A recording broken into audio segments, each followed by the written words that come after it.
and the Republican clubs. Invitation may be withdrawn for any or no reason at any time. Members will be held accountable for the behavior of their guests. Proper, respectful decorum shall be maintained at all times. It is difficult to run for elective office, so appreciate those people that will step forward and put their lives out there on the line, if you will.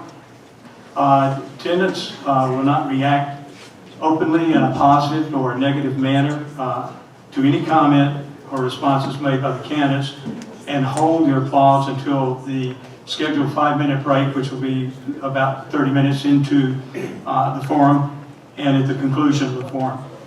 The moderator, in this case, I will introduce the candidates and will draw numbers shortly.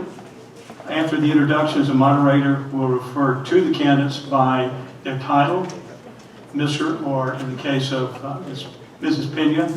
Pena. The moderator will ask as many questions as possible in the time allotted, provided each is asked of both candidates, of all candidates. I really thank you for the thought that you put into the questions. They were terrific. You put a lot of effort into it, and that's greatly appreciated. The format will be that of a forum versus a debate. Only the moderator will interact with the candidates. Therefore, only the moderator shall ask questions. Candidates will not question each other, and each candidate will answer only the question that's being asked currently. The order in which the candidates are asked, the questions are asked of the candidates shall rotate, initial order being determined by drawing of numbers, which will happen shortly. All questions were submitted in writing. Candidates may only answer the current question.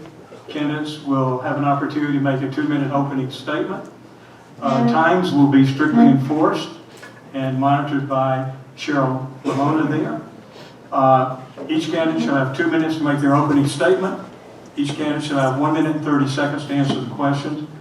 The moderator, at their discretion, may extend the answer period for any question, provided each candidate has equal time. The timekeeper will hold up a warning sign when there's 10 seconds remaining and a stop sign when time has expired. The moderator will interrupt and cut off the candidate speaking beyond the allotted time. No campaign materials or swag materials may be distributed in the theater once the forum starts. The candidates have agreed to a 30-minute mix and mingle after the meeting. So again, we're on a contract here. We have a hard close at 11 o'clock, so we have to be out of the theater area before 11 o'clock. You can move out into the lobby, and we're welcome to stay outside and talk as long as you like. Okay, with that said, I'd like to ask Dan Shearer, the distinguished, well-known editor of the Green Valley News in Florida. I always screw that up, son. So Dan will serve as our moderator. Now, I will go down and we'll draw the numbers, and I'll introduce the candidates and we'll get started.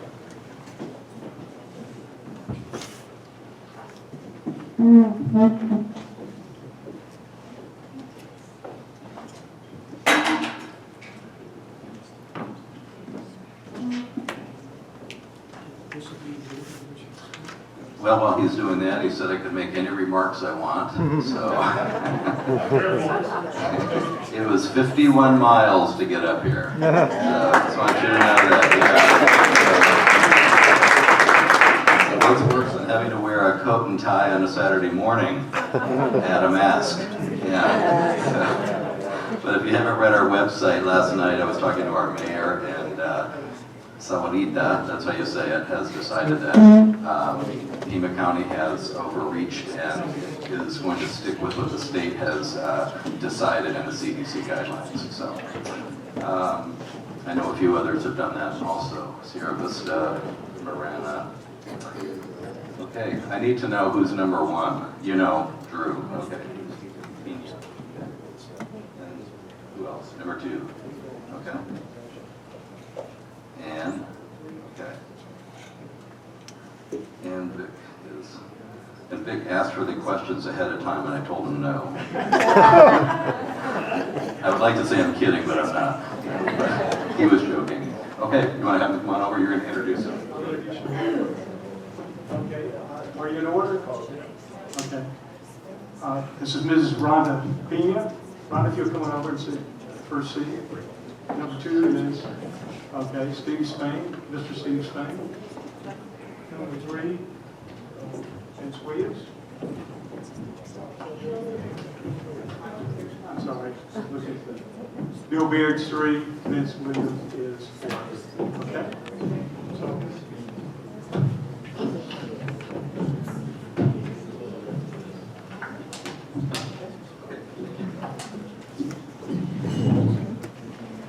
Well, I love the strict rules, especially the time, and we will interrupt you. I have no problem interrupting, so please just stick to the time element. So it's going to help us all out. So let's just get right to it, and we are going to start out with just an opening statement by each, and then we're going to let you go first, Rhonda. And it's 2 minutes. Thank you. Okay, can everyone hear me? Good morning. It's an honor to be here. My name is Rhonda Pina, and I currently serve as a council member for the town of Laurel Valley, and I'm a candidate for Pima County Supervisor District 1. A little bit of background on me. I am a native Tucsonan. I grew up in District 1. My parents still live there. I'm a lifelong Republican. And my background, my career was in banking, and that included retail management and also commercial banking. So I had the opportunity to manage for-profit and nonprofit commercial portfolios. So I have a very good understanding of the business environment and what it does for the economy in Pima County. Following that, I've had the opportunity, I'm currently serving on Laurel Valley Town Council. I had the opportunity to work with a number of individuals, not only in Laurel Valley, but across the region. And it's also afforded me the ability to understand policies that are local to this economy, and then also to put those policies in place that make sense for our community. But one of the things that I've been able to do in my career and in my banking is foster relationships. I have endorsements from the public safety sector and our first responders, Mayor Ed Honey from Marana. I also am endorsed by Michael Hammond, who serves as the chair for the Arizona State Transportation Board, and Governor Ducey's appointment here for Pima County, along with other business community leaders. I also just received the endorsement from the Tucson Association of Realtors. So I'm very proud to be a part of this today, and I look forward to the questions, and thank you very much. Okay, Mr. Spain. Thank you, Mr. Shearer. So good morning, everybody. Think back a bit to 1977. Do you remember Billy Joel's song, The Stranger? He talks about the faces that we hide even from ourselves, and we only take them out when everyone is gone. Remember that song? I heard it the other day, and it got me thinking about the masks that we're wearing and how useless they really are. There's zero scientific evidence that these things stop COVID.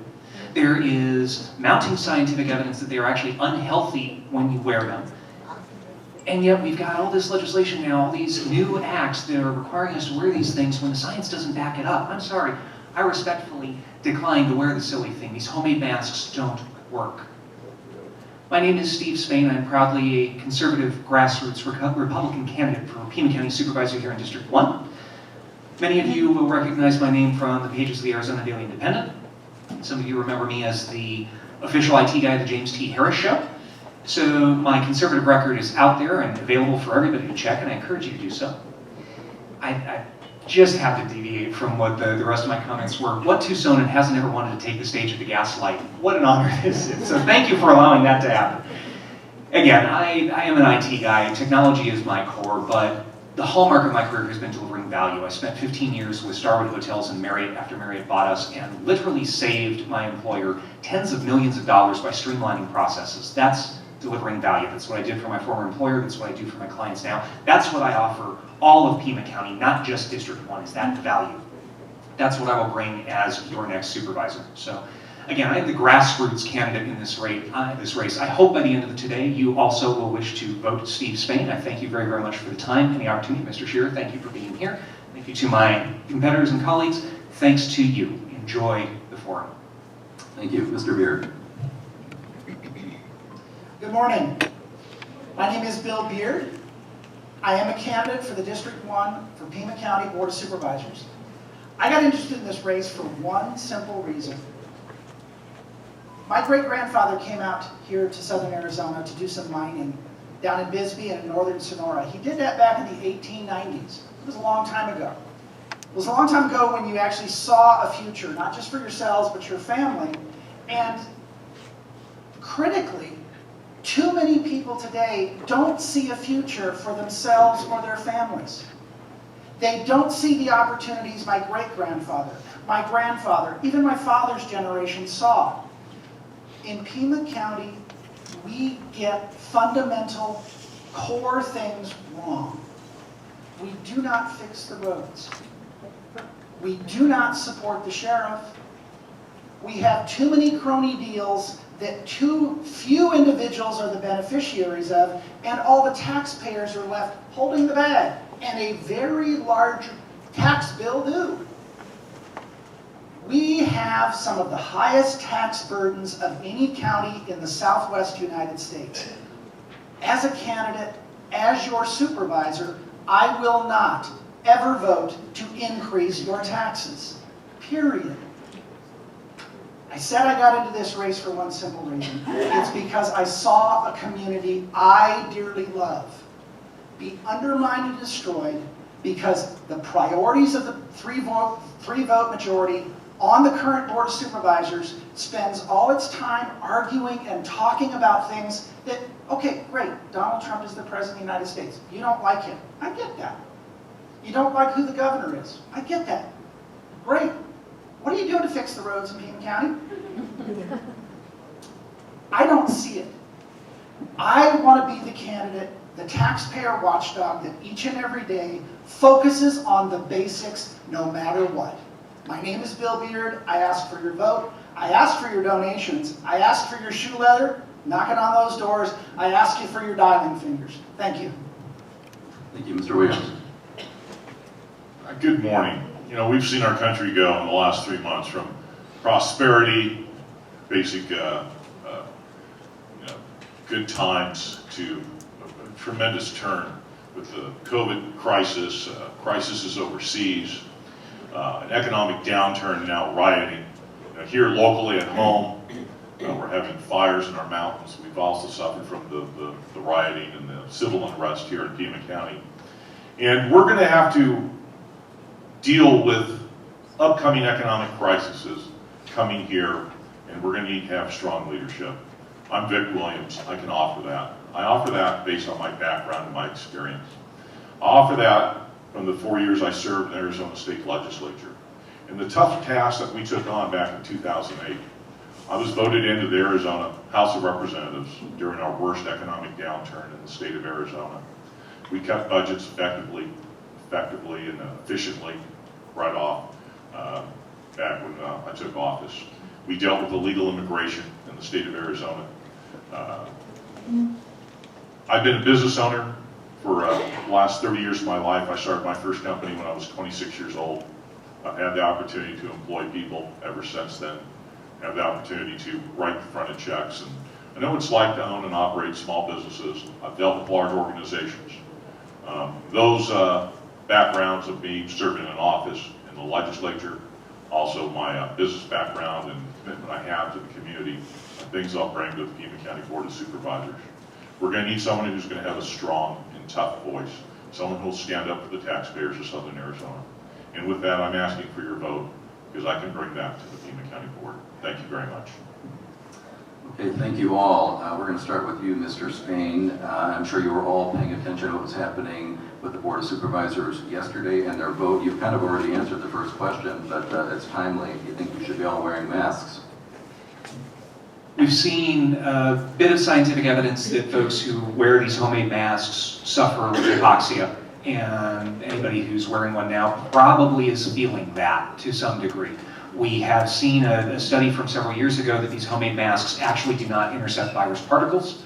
We have yet to see any scientific evidence that these homemade masks actually do intercept the COVID particles, so we have no reason to believe that they do. And if you look at the City of Tucson website that they've updated now since yesterday's Pima County action, They say it may protect you and it may protect others. That's not enough for us to come up with new law. We need better than that, especially when the same folks who want us all wearing masks are telling us about the bogus science behind the climate crisis and all that malarkey. Look, be consistent about the science you pick, would you? Because the science says these things don't work. There is one place where I'm willing to wear a mask and have consistently now since this whole thing started, and that's at church, and I'll tell you why. If one person feels more comfortable going to church because everybody in there is wearing a mask, then it's worth wearing it because right now this country, this world needs more prayer than most any other time. So I am quite happy to wear my mask at church. That's the requirement they've established. I'm happy to do it. Other than that, even the UK is starting to say at this point that the distance doesn't matter. This is overreach and nothing more. Thank you. Thank you for the question. The fundamental problem with the masks thing is I don't think there's a single person in this room that doesn't believe at some point there is not a political game being played on all of us. Whether you like any particular political elected official, at the end of the day, as your elected official, I'm going to place my trust in you making sound decisions about how you live your life and conduct your livelihood. I would not support the proclamation, the new regulations, etc., that were imposed yesterday. It's fundamentally wrong, goes against the basics of what I believe as an American citizen. You know, there's someone here on this stage that I think deserves some a little bit of recognition, because without her support, one of the members that voted in favor of that resolution yesterday probably wouldn't be in office. Ramon Valadez's treasurer is sitting on this stage. Not one campaign, not two campaigns. Up until last year when she was recruited to run for this campaign, she decided she was going to quit his campaign. I will never support a Democrat crony deal supporter in Pima County, period. You think we should all be wearing masks? Well, I believe that there should be something left up to individuals. Also, I believe that Governor Ducey should have kept that authority at the state level, and by mandating it or allowing it to go down to local jurisdictions, counties, cities, and towns and so forth, has created a tremendous amount of confusion. Again, it should be administrated and handled at a state level, and this is why I was fearful if we start doing local ordinances. This kind of harkens back to a couple months ago, when local city of Tucson and Pima County were stepping and overreaching beyond state control and so forth. I personally will use a mask from time to time when I'm out in public, large gathering areas, shopping centers and so forth. Again, as many voices have reiterated here on stage, there's questionable scientific research if the masks work or not. I think in many ways it's peace of mind for a lot of people, and also we need to be respectful of other people's thoughts and opinions as we go out there in the community. So again, I think if I was sitting on the Pima County Board of Supervisors, I would not mandate that. That's something I would not vote in favor of. Thank you very much. Ms. Pina. Thank you. So we don't really know the reason why the governor allowed cities, towns, and counties to enact their own ordinances, but he did. And so with that said, I think there has to be time with which you're going to enact an ordinance, and I think this was a knee-jerk reaction to allow potentially a political agenda to take effect. So my feeling on this is that it was overreach. It was done too quickly, and when you are involved in a governing body, you have to take time because there's unintended consequences. So I don't agree with it. I don't agree about how fast it was done. And I also believe that when you look at the unintended consequences, a 5-year-old wearing a mask, there's just certain issues that take effect that would be not manageable or enforceable. The other thing I am not in favor of is taking pictures of one another to put on a website. That creates divisiveness, and then also too, it puts our public safety personnel in a place that they potentially shouldn't have to deal with something. So for me personally, it was not something that I agree with, and as a governing person of a governing body, it's our responsibility to take time because those particular ordinances or policies have unintended consequences. Thank you. Okay, Ms. Pena, Mr. Beer veered off course a little bit, and I feel it's only fair to let you address. You talked about your involvement with Ramon Valadez's campaign. If you want to address it, take 30 seconds. Thank you. So I addressed this back when I was here in March. There seems to be a thought that I am a Democrat. I've been a Republican since 1983. I'm a business person. I worked with Mr. Valadez with our commercial customers in Pima County, and I was asked to be a treasurer because I'm a banker. I believe in looking at the other side. I believe in listening. I believe in hearing what's out there and serving as a treasurer. I think I did a good job. There were no illegal issues, and it gives me the opportunity to foster relationships. It didn't change my voting. It didn't change me as a Republican. And so all it did was just allow me to see the other side. And isn't that what we want? To hear the Republicans? Thank you. Okay, Mr. Beard, what will be your first priority as newly elected supervisor of District 1 and why? Interesting question, because at the end of the day, we can talk about economic development, job growth, a lot of other things. If we don't get the basics right, we will not succeed at any of those things. On the table, I left you a map from the Pima County Department of Transportation's website, not something I've made up for the campaign. You can go to that website. You can see fundamentally what the problem is in Pima County. I've not seen an image in a political campaign that is more striking and goes to the core of the fundamental problem in Pima County more than that image. The first priority each and every day I am in office will be the roads. What are we doing to fix them in Pima County? I'm going to take this image, I'm going to blow it up, I'm going to laminate it, and it will be at every board meeting with me. When the topic comes up that has nothing to do with the basic infrastructure of Pima County, I'm going to ask the other 4 members one simple question. Great, you want to talk about this, but what is this doing to fix the roads in Pima County? That will be my first priority each and every day I hold office. For me, it's simple. It's jobs, jobs, jobs. We need to focus on getting our economy back on track.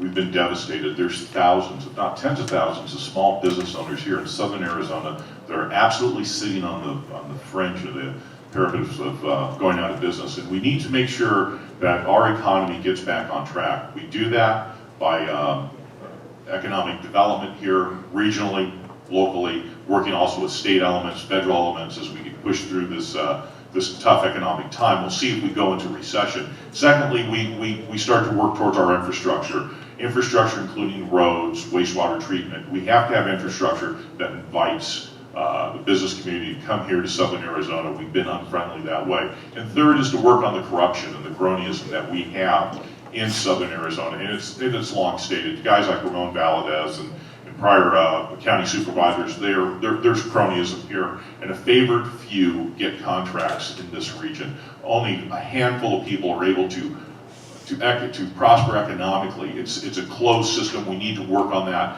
to make sure that everyone has the opportunity to work on a level playing field, not someone with connections in this community. Thank you.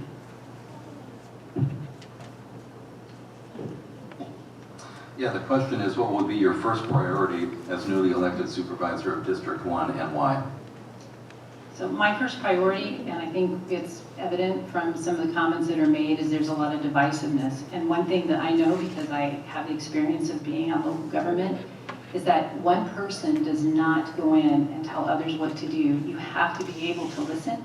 You have to be able to advocate your position and work to get a solution that's not only going to work for you, but work for others. And that's the way it works in Pima County. We have a lot of nonpartisan issues that affect our communities.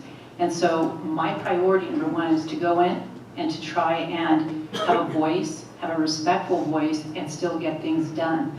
My priority would be to, in addition to that, we have to work on the issues that we know we have. And so we have to work on a budget that makes sense. We have to look at our expenditures, and we have to look at our revenues and how we're going to make that feasible so that we can do the infrastructure projects, that we can look at addressing the job issues that we have. But it takes going in and looking and seeing where we can find a way to advocate for our position. Because if we don't get invited to the table, we don't get our piece of the pie, and we don't win in District 1. And I think Supervisor Miller's done some good jobs has done a fairly good job of trying to get some of that, but then there's things that we haven't got. So that would be my priority, and working on other things is supporting our public safety. A safe community is a healthy community. So those are my priorities. Thank you. So I've heard a symptom of the broader problem, a symptom of the broader problem, conciliatory relationships, and a symptom of the broader problem. The biggest problem is that the appointed leader in Pima County, Chuck Huckleberry, has fallen down on the job. My number one priority is to become such a thorn in that man's side that he has no option but to retire. It is bloody well time. I want him to go enjoy the golf courses of Pima County and leave governments to those who are willing to do it well. By the way, he makes, what, 8 to 9 times the median salary of this area? I think we can find better ways to use that funding. I'd love to do a nationwide search for somebody qualified to take that role, and I would love to make sure that we better use the funds we're spending on him. The way to accomplish that is not through conciliatory behavior with others. It is getting into the media. It is getting into the minds of the constituents of the other districts so that they start leaning on their supervisors. Then we can get stuff done. If we just address the symptoms, if we just throw Band-Aids at things, we're not going to make things any better in Pima County. We have to get to the root cause. That is what I'm interested in doing, is the root cause of the problem. And I will cede the rest of the time because I don't think there's more I can add. Okay, thank you. This was for you, Mr. Williams. Given the uncertainty of the economy due to COVID-19, what specifically will you do to reduce the county budget without reducing core services? I'm glad you asked that. That was a discussion we were having the other night. And as we move in and we take a look at what's going on with COVID-19, we take a look at what is happening in the private sector industry and how they're implementing technologies like they have never before. But also these technologies have been in play for quite some time now. And if there is a silver lining that's going on with the pandemic, is that it's forcing industry to take a look at how they operate using technologies, and quite frankly, off-the-shelf technologies and technologies that are cloud-based, so there's not large infrastructure capital outlay to implement them. So I think you take a look at the close to 8,000 employees that we have in Pima County, and by the year 2025, using technologies, using and finding ways to implement technologies, we can start to reduce personnel at the county. And we put a hiring freeze on people. We look for early retirements packages for people coming along to county government, and eliminating positions and overlapping positions that are out there will be something that we can work towards. And that's happening in industry right now. You're seeing that throughout the travel industry. You're seeing that people telecommuting, and that's something that I know that we can do effectively in a county government. That's something that we did in state government, and I hope to start effecting it here in Pima County. Thank you. I'm going to give you a quick follow-up question. What specific departments do you think in the county might be overstaffed or top-heavy? Well, that's something that I would have to look at, once joining the Board of Supervisors, starting to study that. And, when I was serving in this Arizona legislature, I was able to sit on the Joint Legislative Budget Committee, and I served on the Appropriations Committee. And going through that budget year in and year out, and actually going out into the field and going to various agencies and taking a look how they're structured, then along how we set those up with the budget is what I would do. I've done it in the past. I did it for 4 years in the Arizona legislature. I'm looking forward to doing it here at the Pima County Board of Supervisors and helping restructure how we do business. But again, from the top down, we need to have people that look at these technologies, look how we're going to implement technologies, and they'll help us reduce cost of government. We can do that without eliminating services to the people of Pima County, because we did that in the state government without eliminating services to the people of Arizona. Okay, Thank you. Thank you. Ms. Pina. Thank you. One of the items when I was elected in council was to find efficiencies in government, and one of the programs that I supported and we had adopted with our town manager was the lean process improvements. And that's finding efficiencies in all different departments, and you work with department heads for them to find the efficiencies within their departments. That currently is working very well in the town of Morro Valley. Simply put, it works when you go over to the Pima County government. The question we ask ourselves is that we have to be able to provide those services. It was mentioned in the question. to our constituents, so you can cut expenses as much as you possibly can, but then you start getting into services. So the areas that I would look at, I think procurement is one of them, and we also have shared services around the region. Where are the shared services? We know in our court systems, there's areas, I've checked into this, that there's opportunity in our court systems to be able to save money. So procurement would be an area that I would definitely take a look at. IT's already mentioned, that goes without saying, because we're in that environment now where all companies are finding benefit in their IT areas. I'm going to say this again because I am a banker, former banker, that we can look at expenses, but while we're doing all this and we're managing our expenses, we have to look at the revenue side. Revenue side comes from economic development. That is going to help our tax base. So it's the revenue side that I would look at and pass policies and encourage those others on the board to join me so that we look at the revenue while managing our expenses. That's prudent business. Thank you. Thank you. We're going to rehash this one. We had the same question at the last debate, and once again, everybody else got it wrong. They passed the new budget cap last time they had the regularly scheduled meeting, and they are increasing the Pima County budget by $111 million. So anybody who thinks that we need more revenue is absolutely wrong, and the premise of this question about the shortfall is clearly false. If they're able to raise the budget cap by $111 million, we have more money coming into this county than we need coming into this county because we have the highest primary property tax rate in the state of Arizona, roughly double that of Maricopa County. What value do we get for our money? And the answer is we don't. Now to that secondary question, where would you cut? I can save you about $250,000 every year in administration right off the top. Bye-bye, Chuck. And I think if we trim a little bit further, we'll get that up to a half. We don't need to look at revenue. Revenue's fine. We've got plenty of it. Real estate is actually appreciating right now. And my understanding, thanks to a good contact here and a good friend in the audience, that Tucson is one of the top searches across the country right now for people to relocate out of their blue dungeons, let's say. With property values increasing, the tax base is naturally going to increase. At that point, we should be reducing the tax rate so that we can level out our income and then spend it wisely. It's that simple, my friends.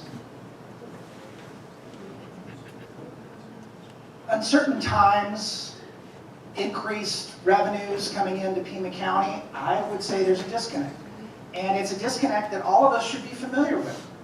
For years, we've had budgets coming out of Chuck Huckleberry's office that say one thing and do another. And even when you try and follow the logic in the budget, you get very confused because in last year's budget, his justification in just one paragraph, he was talking about HERF funds. He said at the beginning that our debt service takes about 1/3 of the HERF funds out of Pima County Treasury, leaving, you know, I remember my math, that should leave 2/3. At the end of that paragraph, he's then saying that her funds, the debt service, takes the majority of the funds. Now, if you can follow that logic and take at face value some of the numbers coming out of Chuck Huckleberry's office, you've got a better intuitive and out there kind of mind than I do. Frankly, if we don't get a handle on true budgeting, if we don't get honest numbers, we're kind of just spinning our wheels as members of the board. Chuck Huckleberry was supposed to work for the Board of Supervisors. If we ask questions, those questions should be answered in a timely manner, and they're not. We have too many chiefs, we have too many people at the top of departments at that overhead level. My first examination of the current budget will be, look at the overheads in every single department. We need more boots on the ground. Thank you. But I'm going to give you a follow-up question. You used the term true budgeting. What is that? 30 seconds, Bill. If we start with debt obligation of her funds going to debt service that's actually 1/3, we should expect consistent logic in how those funds are used moving forward. If it's 1/3, it's 1/3. If it's a larger number, then tell us what that larger number is. Be honest with the taxpayer. Okay, thank you.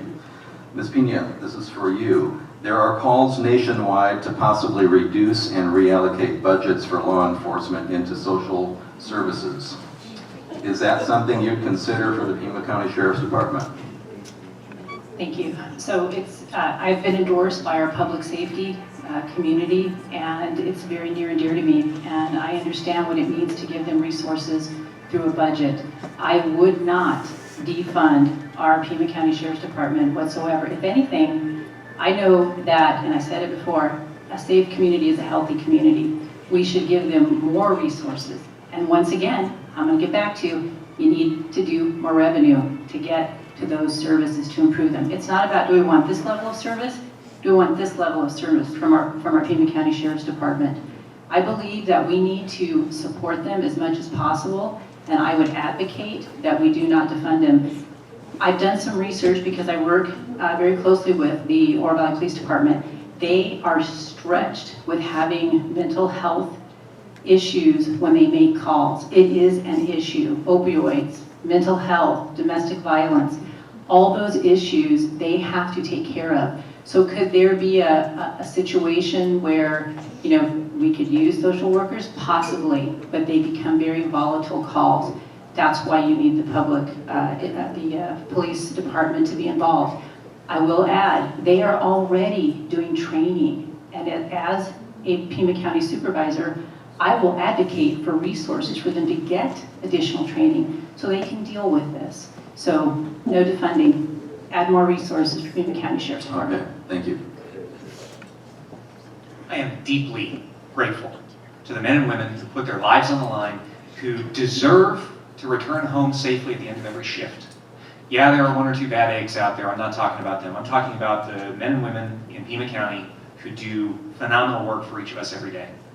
We just bought a silly bowling alley and then realized after we signed the check, oh, we've got to do some asbestos remediation. How much benefit could we have provided the Sheriff's Department if we had put those funds there instead of into this building that Pima County really doesn't need, and that now you and I as taxpayers are on the hook to maintain and bring up to code to be able to put into use? We're wasting money. We don't need more revenue. We need to spend what we have wisely. And spending it wisely means ensuring that we have the public safety officers and officials who are in place to help us, protect us. Listen, I've been an NRA member for I don't know how long, since I was a kid when my parents sponsored me in. I'm a member of the Arizona Citizens Defense League, member of the Rocky Mountain Health Foundation. Believe me, I'm willing to help defend my house. I'm willing to be the first line for my own household. But I like knowing that if something's going on, we have good, brave men and women who are better equipped than I am to deal with those situations. It is incumbent upon us as candidates, hopefully as supervisors, to ensure that they have the resources they need to protect us the way they pledge to. That's what the job requires. Thank you. So is that a no? That is, I would not cut a penny from the budget. I would try to enhance it. That's a no. Okay, go ahead. Thank you for this question, because it goes to the core of what I believe is a fundamental problem in Pima County. We don't get the basics right. Public safety is one of those cornerstone issues that I don't care who you talk to, senior citizens, fresh out of the high schools and the colleges. Public safety is a cornerstone issue. We need to fund public safety as a top priority. Fix the roads, support the sheriff. They kind of A1 and 1A of my priority list. Pima County Board of Supervisors has a trust issue, not just with the taxpayers, but with different people working for Pima County, and that includes public safety. They've been promised for years some step raises. The current sheriff, Mark Napier, he's done a good job of making sure that some of that was alleviated. But the trust of the Board of Supervisors and the sheriff's deputies was lost when they reneged on those promises. We need to fulfill those promises, and moving forward, trust that our public safety officials will follow the rules so that we all live in safe communities that benefit everyone, not just a handful of cronies. Thank you.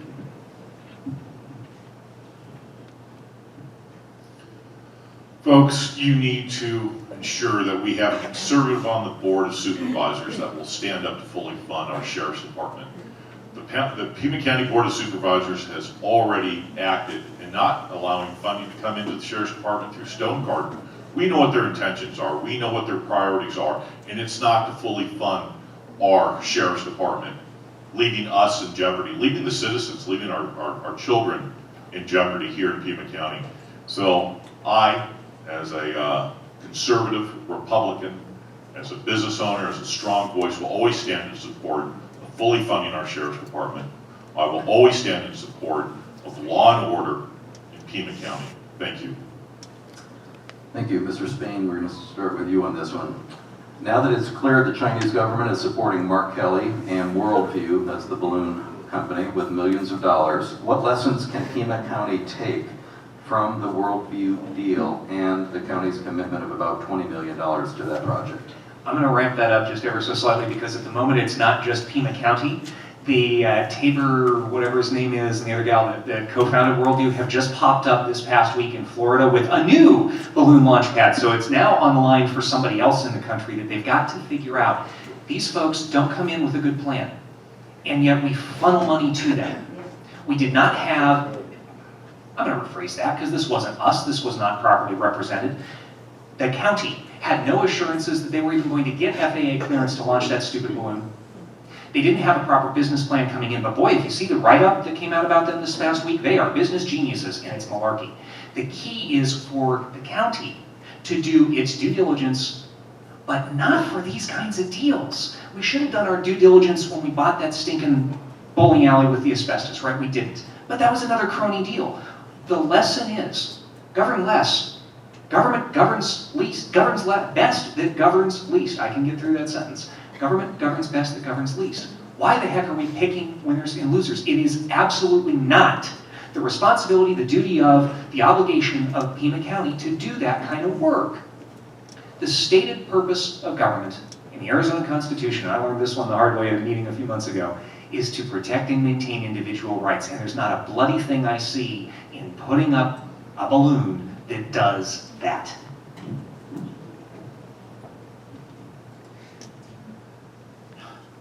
Worldview is the top of the list of one of the things that is fundamentally wrong in Pima County.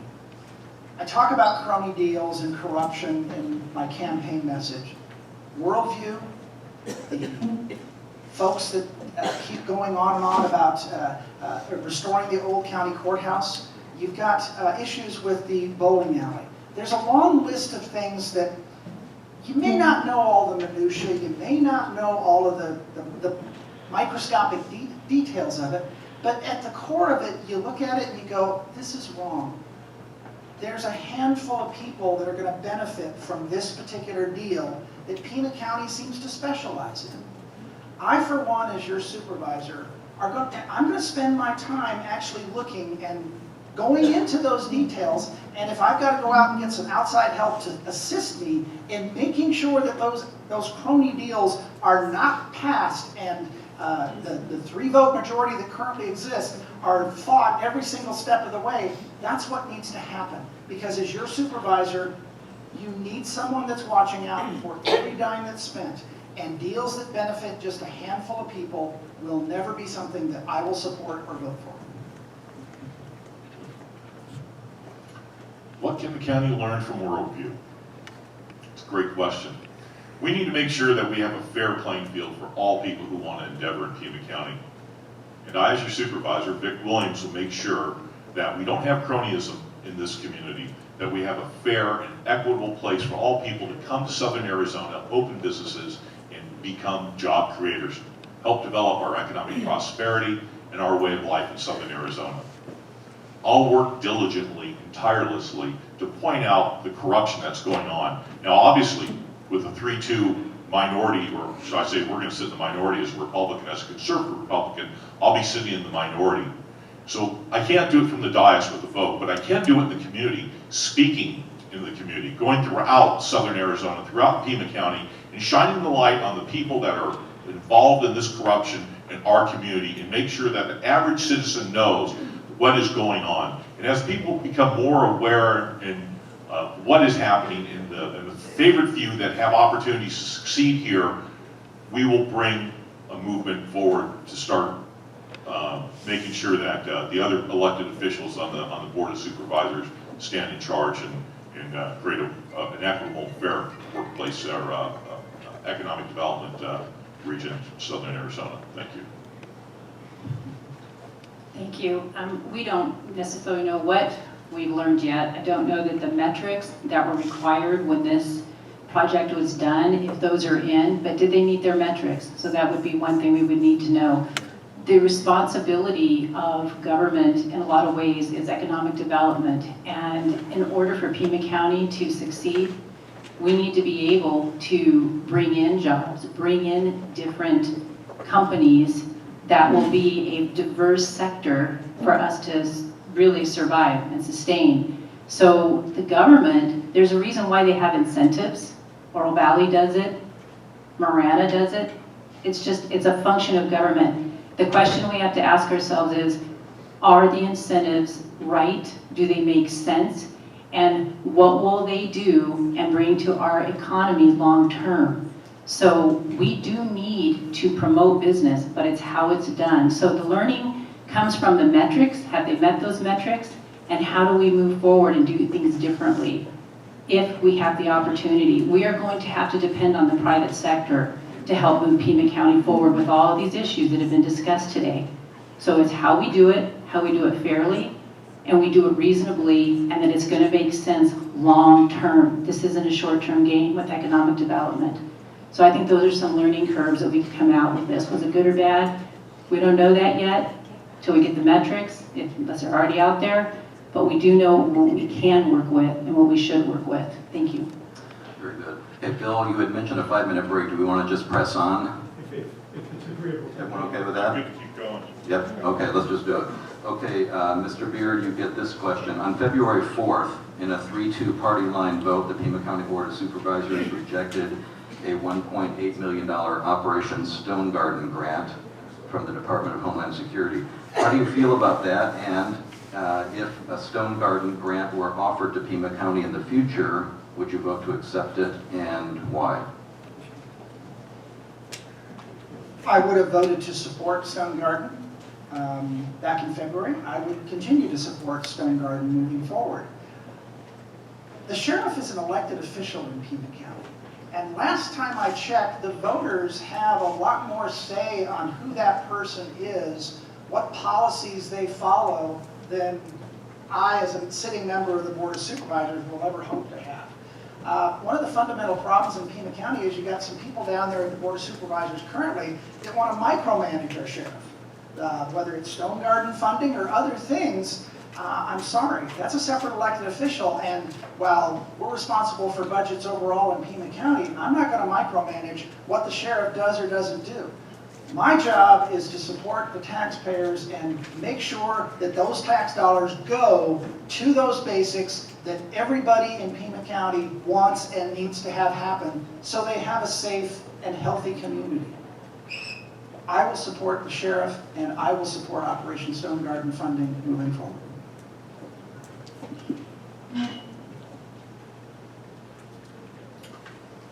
The Pima County Board of Supervisors refused to take the $1.6 million for Stone Garden, which that money was there for our public safety.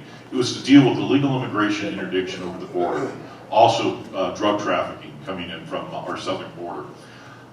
It's a larger question, just the money coming in the Stone Garden. Is our priorities as a county, and I believe in many ways why the Pima County Board of Supervisors refused to take that money is a political stance on their open border policies here in southern Arizona. And in doing so, to make a political statement, they jeopardized your public safety. Since 2008, I've been advocating for tougher border restrictions. When I first ran for office in the Arizona House of Representatives, I called that we would have, illegal immigration laws, state-based illegal immigration laws. That's exactly something that we did back in 2010. We passed SB 1070, our state-based illegal immigration law, which gives our local law authorities, our local law enforcement, the opportunity to act similar as ICE in interdicting people here in the country illegally. I'm proud that we did that in 2010. It created a national stir. It's something that also we had a president run on, and now we are actually starting to build border wall here in Arizona and throughout the United States on our southern border. So thank you very much. We need to fund through Stone Garden. It's a shame that those dollars did not come to Pima County. Thank you. I absolutely would fund Stone Garden and vote for it. And the reason I say that is my experience on Oro Valley Town Council and working with our law enforcement. that grant not only affected the Sheriff's Department, but it also affected other agencies that they work with, DEA, for instance. So when we look at an issue, it has to be holistically.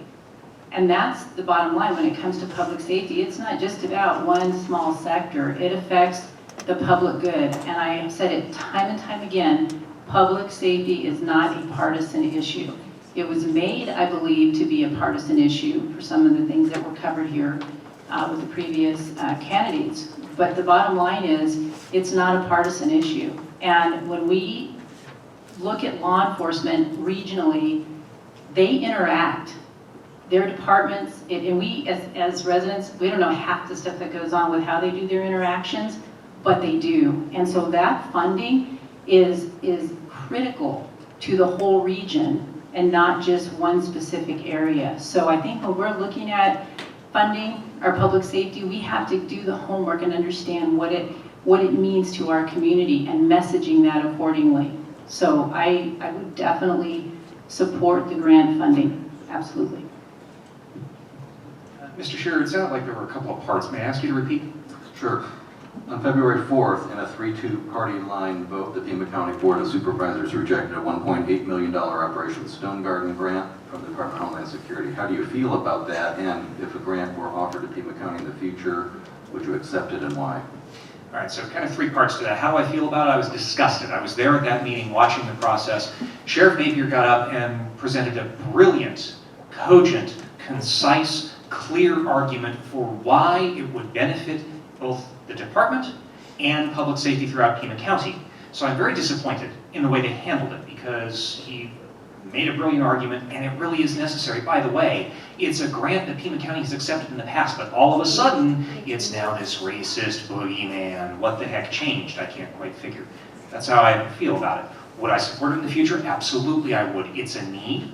It's a need that the Sheriff's Department has expressed. It's a way to meet that need. It would be the right thing to do. That's why I would continue to support it. It is the right thing to do. Because we have that need, because there is traffic slipping past Border Patrol, and because our Sheriff's Department is picking up the slack in the western parts of Pima County. Pima County is huge. Have you seen the map? We're a big county. He was going to use that funding to staff a station where he needs people. Isn't that up to our elected sheriff to decide where he needs to put staff? We should have supported him in funding the staff that he's requested. It's that simple. Yes, I would have supported that. No, I'm very disappointed in the way they handled it. And why? Because it would have been the right thing to do. Thank you. Okay, Mr. Williams, this is a two-part question. Assess the performance of County Administrator Chuck Huckleberry, and if it came to a vote, would you fire him? Yeah, somehow,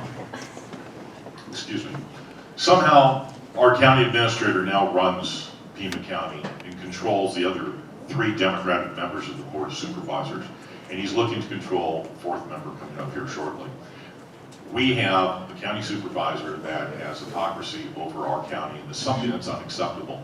A political agenda set forth that is detrimental to business interests of Southern Arizona. It's detrimental to many of the people that live up here in the foothills, live in Oro Valley, Marana, Sahuarita. So it's an issue. It's something that needs to change. I sit on the Pima County Board of Supervisors, would not vote to renew Chuck's contract. I would not entertain to have him remain on the Pima County in his current position. Thank you very much. Thank you. So with regard to performance, I think we can all agree that there are issues, we need reforms, roads being one of them, along with other services. So performance is probably lacking. I think we can all agree. And when we look at a community, we look at it as what are we getting? Are we getting value? And if we're not getting value, then we look at the elected leaders. So I would say that the performance, you could probably grade it that it's not very good. With regards to firing Mr. Huckleberry, this question's been posed time and time again, and I'm going to answer it the same way I've answered it in the past. With the experience of being on a governing body, one person cannot fire an administrator. Works no different in Oro Valley. We have a town manager that can be fired, but it has to be a majority, more than one person. Now, let's talk about firing. Would I fire him? If he's not doing the job that I want, and I'm not getting my agenda for District 1, which I think that's been some of the challenge that our Supervisor Miller had. It was contentious. We didn't get our piece of the pie in a lot of ways. So why is that? So if we're getting our piece of the pie and I am a minority, I don't have a choice. But if I do have a choice and he's not giving me what I wanted for District 1 as well as with the rest of the county, then yeah, like anybody else, you're going to let someone go for not doing their job. So I would say it's based on job performance for what we're getting for District 1. Thank you. Hold on, I want to do a quick follow-up. So based on his job performance now, if it came up, say, in the first month of you being on the board and you were the deciding vote, would you vote to fire him? I would have to evaluate it. And I would say, you know what, if looking at, no, hold on a second. If you want a yes or no question, I can sit here and tell you what you want to hear. And I don't want to do that because I'm not going to stand on a thing here and say, I'm going to tell you what you want. And please, sir, I'm telling you what I would do, what I know from being in local government now and how it works. So I would come in, I would look to see what's going on. If we have a majority and I find that he needs to go, then absolutely I would do that. But 1 month is going to be really unpredictable because we don't know what the elections are going to happen and what they're going to look like. It hasn't been a month, it's been 30 years. No, I mean, he has a Okay. track record, is my point. Okay, so if we're going to look at track record, then absolutely, we need real reforms. And most likely, I would have to ask him to go. And a lot of that is because I do look at salary. But we have to also look at something, and I know this from being an elected official. If there's contracts in place, if there's things going on that we don't know, and that's the reason why I said evaluate. Because if it's going to cost us money, we have to figure out what that's going to look like if we do decide to let an administrator go. So while I can tell you it's black and white, all I'm saying is that you want the truth, you're going to get the truth from me. It's no different than the way we handle the town manager now.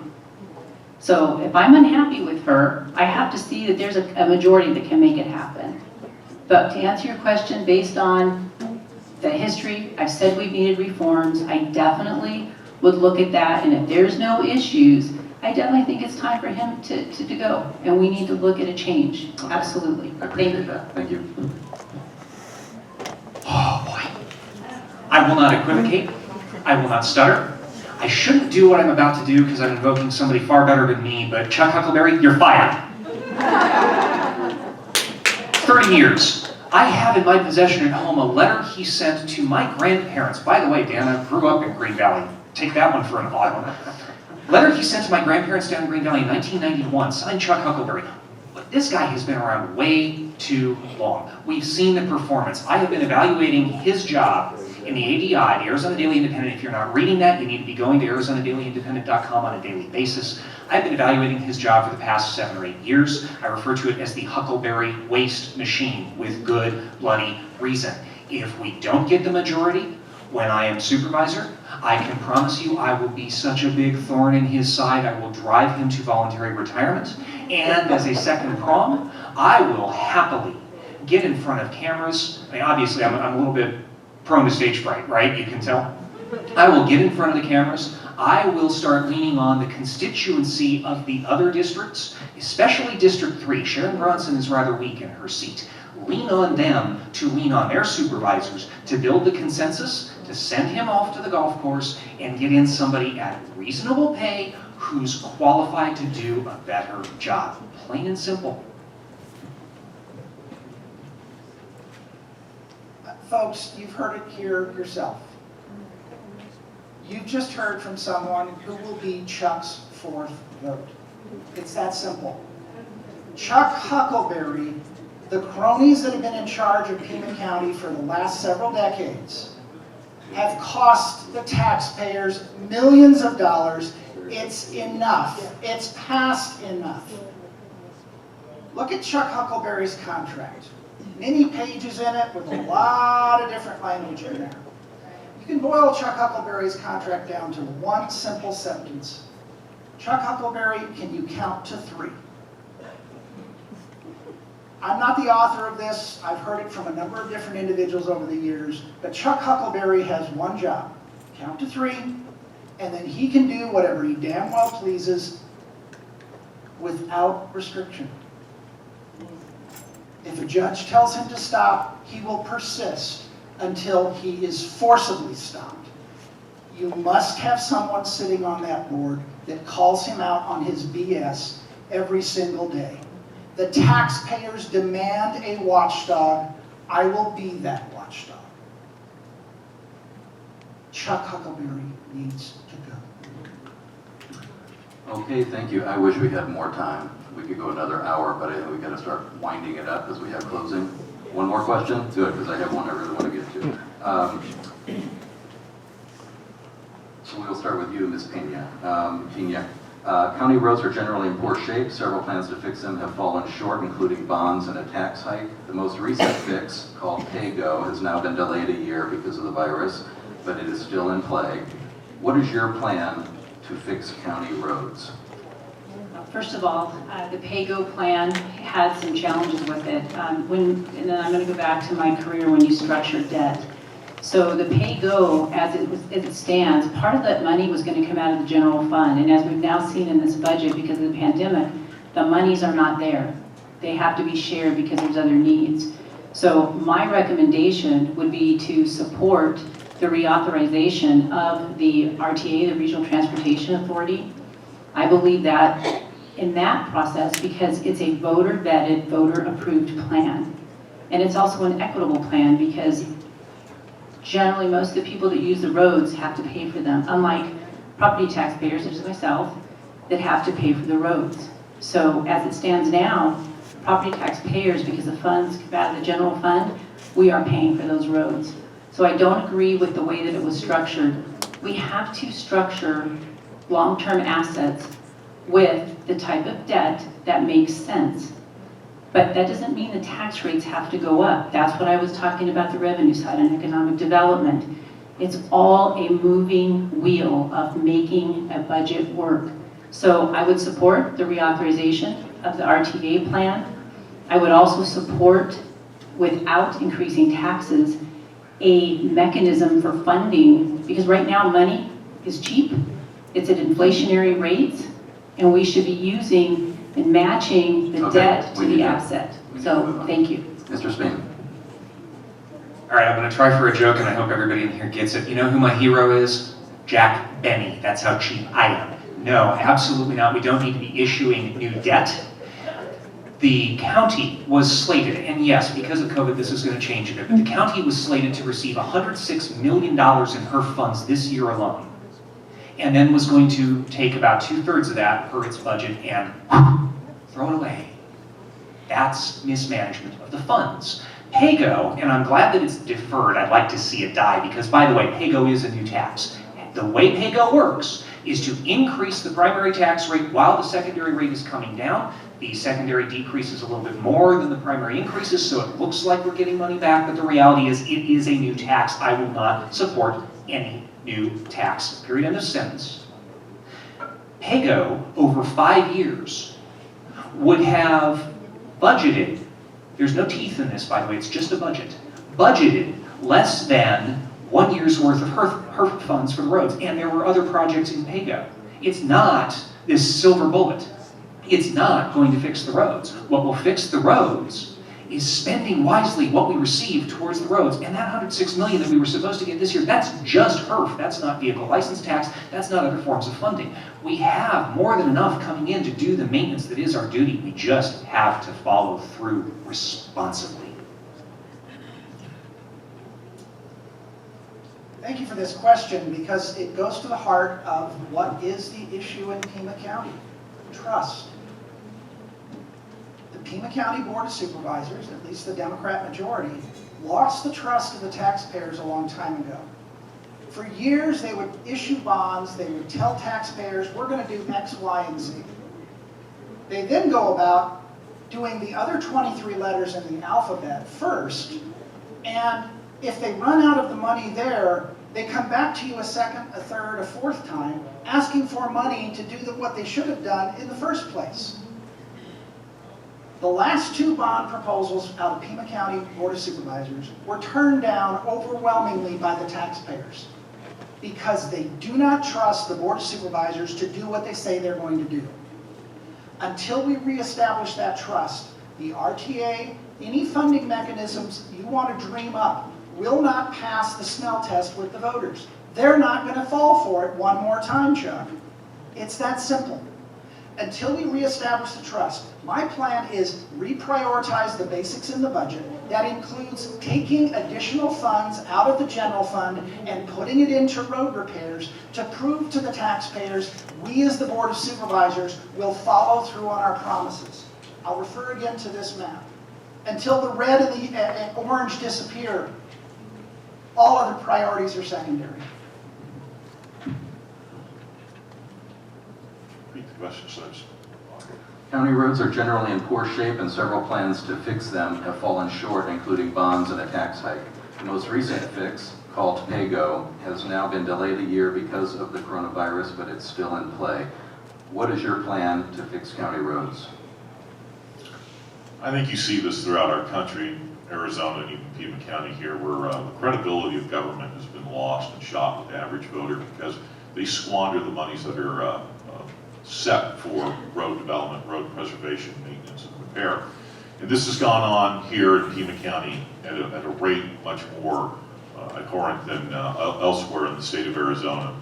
And our roads are in abysmal shape right now, and it shows. And that's again because county government has taken money and have not used it correctly where it needs to be used. We have a $1.4 billion budget in Pima County. We can afford to reduce spending in this community and make sure that it goes to basic road preservation and repair. That's something that I will stand for. That's something I'll advocate for.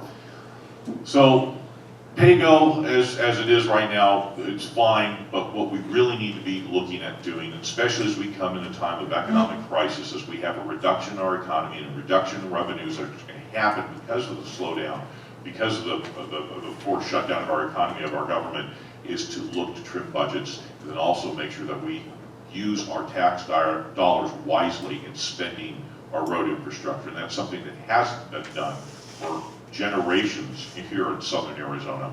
And I don't know how we can rely upon the county to do that. I'm out of time, so thank you. Thank you. Okay, we're going to give each of our candidates 2 minutes to wrap it up. And Mr. Spain, we're going to start with you. Mr. Scheer, thank you again for being here. LD11, I am most grateful for the opportunity to spend some time with you this morning. Again, I hope that I have given you good reason to want to vote Steve Spain. I invite you to check out my Facebook, which even if you're not a member, you can still access. I've got some great videos up there. Vote Steve Spain, all one word, easy to find. Website, votestevespain.com. I encourage you to reach out to me. Let's have more of a conversation. This was very unidirectional. I'd love to talk with you. 520-305-9469. I hate to say this. I didn't ever think I would say this, but I'm actually getting enough calls. You may have to leave a message because I may be talking with somebody else who's calling me. Failing that, shoot me an email, steve@votestevespain.com. Tried to make it very, very easy.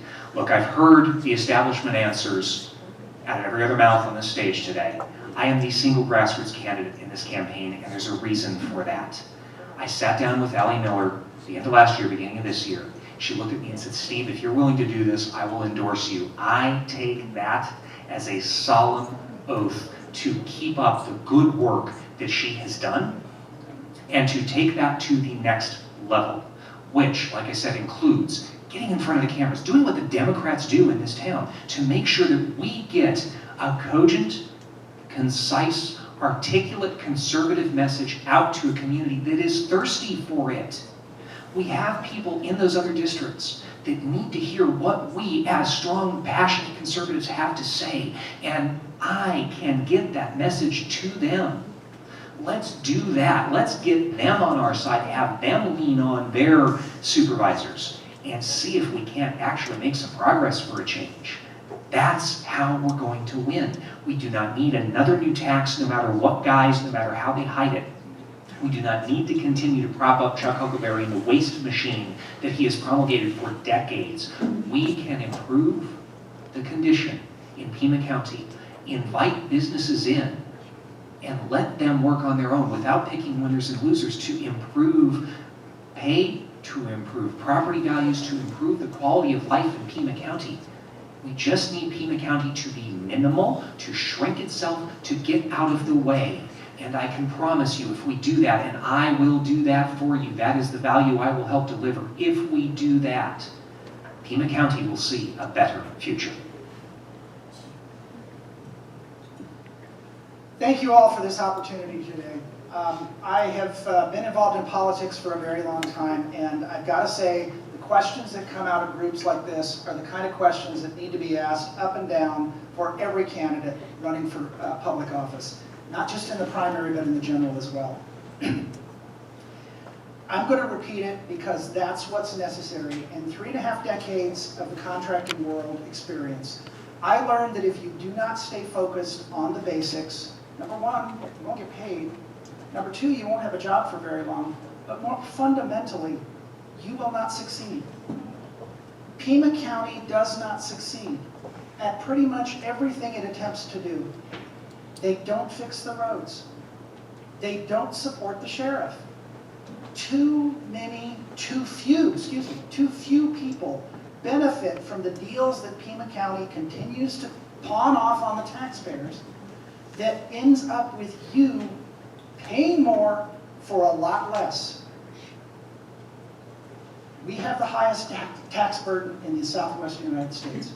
That needs to come to an end. I will not support tax increases. You are going to be papered and blizzarded over the next coming weeks with a lot of information in your inbox, in your mailbox, on your door, maybe even in the media, radio, and television, from candidates that want to convince you that they're the candidate that's going to make a difference in Pima County. I have a track record of not just standing up to the establishment of my party, the establishment of Pima County. I've stood up to Chuck Huckleberry and his bullying tactics and survived. I'm still standing.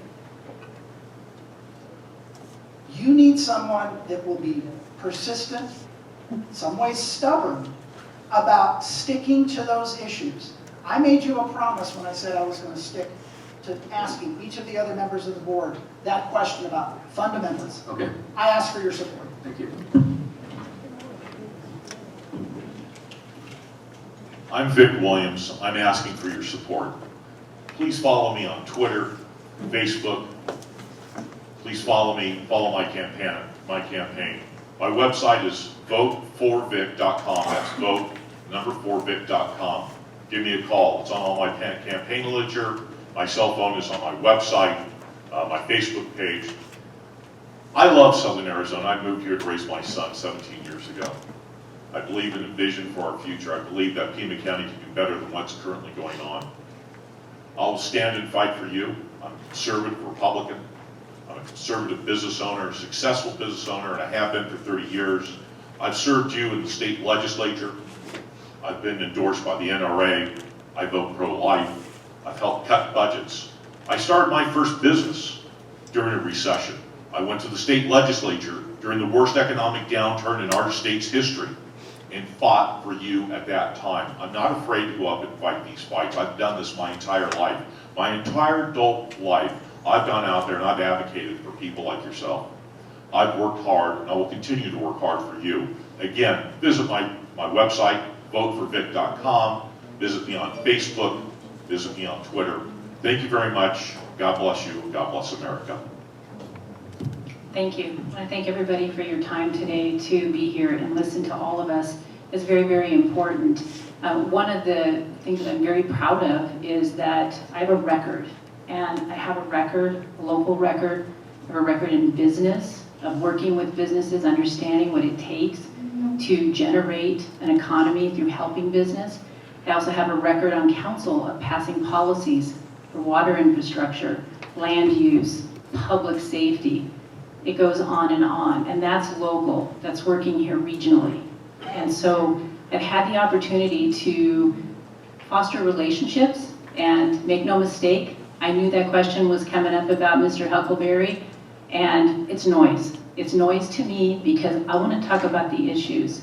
And when you're a business person, we own an engineering company, we employ 14 people that help generate Pima County economy.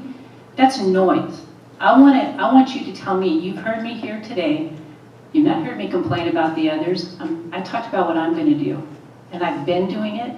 I've been doing it as a professional. I've also been doing community involvement while I was in a career, helping, and always doing. And now I sit on a council seat, and I'm doing, and that's what I will continue to do. We don't pick and choose. We just get things done, and that's how you get results. And it's not constantly fighting. We can go fight all we want, and we're going to get nowhere. And especially if we're on a minority and seats don't get turned in this election. So how are we going to get what we want for District 1? So I would say my record, my local record of business and serving in a role, working with others, along with my endorsements. There's a reason why I have business community endorsements, public safety endorsements, an endorsement from a person that sits on the transportation board because they know I can be effective. Thank you. Okay, thank you, Ms. Pena. Thanks to all of you, and again to the candidates also. I guess they're going to be hanging around afterwards sometime. So, Bill, you want to come up? Yes, I will. Let's give them a big hand.